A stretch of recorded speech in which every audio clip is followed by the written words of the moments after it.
આગળ સમાચારમાં વાત કરીએ તો પાટણમાં રખડતા ઢોરોનો ત્રાસ હજી પણ યથાવત જોવા મળ્યો છે। તો અલગ અલગ ઘટનાઓમાં બે લોકોને અડફેટે લીધા છે, જેમાં રખડતા ઢોરે બે લોકોને અડફેટે લેતા બે વ્યક્તિ ઘાયલ થવા પામ્યા। તો સુદામા ચોકડી આખલાઓએ વેપારીને અડફેટે લીધા અને જે બાદ અન્ય એક ઘટના રોકડિયા ગેટ સ્વામી શેરીમાં બની છે।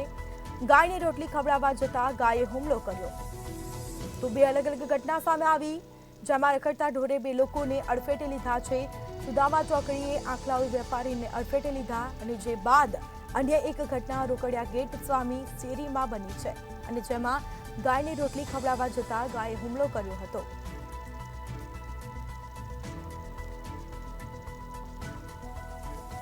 તો ઇજાગ્રસ્ત લોકોને તાત્કાલિક સારવાર અર્થે હોસ્પિટલ લઈ જવામાં આવ્યા।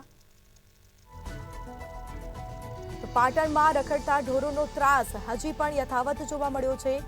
અલગ અલગ ઘટનામાં બે લોકોને અડફેટે લીધા છે। તો રખડતા ઢોરે બે લોકોને અડફેટે લેતા બે વ્યક્તિ ઘાયલ થવા પામ્યા।